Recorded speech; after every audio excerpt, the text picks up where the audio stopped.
বামেদের অভিযান কর্মসূচির দিকে আমাদের নজর থাকবে, তবে এই মুহূর্তে যে গুরুত্বপূর্ণ খবরে নজর রাখবো, আরজিকর কাণ্ডে ধৃত সঞ্জয় রায়ের যে নার্কো অ্যানালিসিস পরীক্ষার সিদ্ধান্ত নেওয়া হয়েছিল সিবিআইয়ের তরফে, সেই পরীক্ষায় সম্মতি দিল না সঞ্জয় রায়, এমনটাই জানা যাচ্ছে।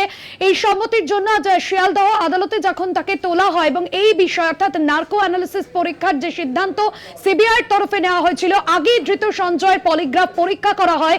সঞ্জয় রায় তার বয়ানে কতটা সত্যি বলছে, কতটা মিথ্যে বলছে, তার বয়ান কতটা সত্যি, এই সমস্ত বিষয় যাচাই করে দেখতে চান সিবিআই আধিকারিকরা। পলিগ্রাফ পরীক্ষার পর নার্কো অ্যানালিসিস টেস্টের সিদ্ধান্ত নেয় সিবিআই, তবে এই নার্কো অ্যানালিসিস টেস্টের সম্মতি দিল না সঞ্জয় রায়।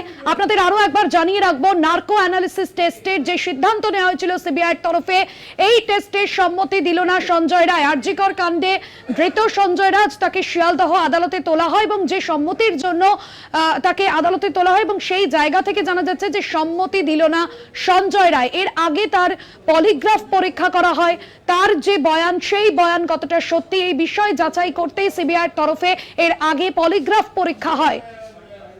রিয়া মাঝে আমাদের প্রতিনিধি রয়েছেন ফোন লাইনে। রিয়া, কি জানা যাচ্ছে বিস্তারিত?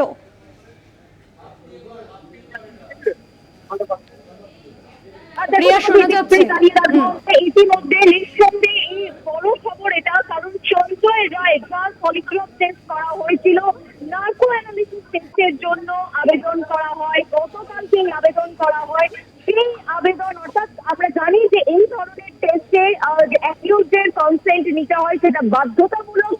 সেই কারণের জন্যই সঞ্জয়কে আজকে আনা হয় এবং সঞ্জয় তার কনসেন্ট দেয়নি, অর্থাৎ রিফিউজ করেছে। নার্কো অ্যানালিসিস যে টেস্ট হবে তার বলা হয়েছিল, সেই কনসেন্ট সে দেয়নি, রিফিউজ করেছে সঞ্জয়, এবং সেই কারণের জন্যই তোমাকে জানিয়ে রাখবো একদম কোর্ট আনসার যেমনটা বলা হয়েছে জাজের তরফ থেকে, যে accused did not give his consent, so as per law this is unconstitutional and against his fundamental rights।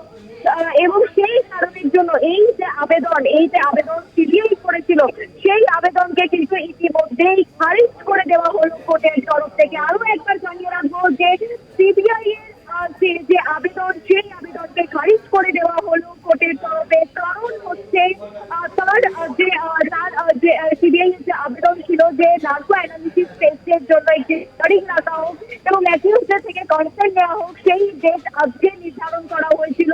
এবং যখন সঞ্জয়কে আনা হয় সুপ্রিম কোর্টে একদম তাকে বন্ধ খামে সেই তার যে কনসেন্ট সেটা আসে জাজের কাছে, ওপেন কোর্টে সেই খাম খোলা হয় এবং সিবিআই এর লয়ারকে দেওয়া হয়। বাংলাতে সেটা স্টেটমেন্ট অর্থাৎ সঞ্জয়ের স্টেটমেন্ট লেখা ছিল, সেখানে স্পষ্টত এই নার্কো অ্যানালিসিসে না জানিয়েছে সঞ্জয় বলে এমনটাই, কিন্তু ওপেন কোর্টে সেই স্টেটমেন্ট করা হলো এবং সেখানে কার্যত স্পষ্ট হলো যে সঞ্জয় কনসেন্ট দেয়নি এবং সেই কারণের জন্য, যেহেতু অ্যাকিউজ কনসেন্ট না দিলে এই ধরনের কেসে যেটা বলা হয় যে সেটা জোর করে করানো যায় না, এবং যেটা বলা হয় যে as per law this is unconstitutional and against his fundamental rights, so this court rejected the prayer given by CBI of Sanjay Roy's narco analysis। তোমাকে আরো একবার জানিয়ে রাখবো যে রিফিউজ করেছে সঞ্জয় রায় এবং সেই কারণের জন্য এই যে আবেদন সিবিআই এর, সেটাকেও খারিজ করে দেওয়া হলো কোর্টের তরফে।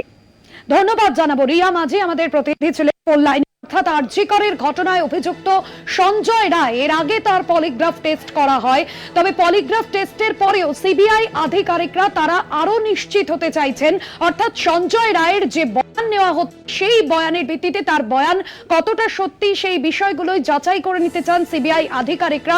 তবে যে খবর এই মুহূর্তে পাওয়া যাচ্ছে, নার্কো টেস্টে সম্মতি দিল না সঞ্জয় রায়।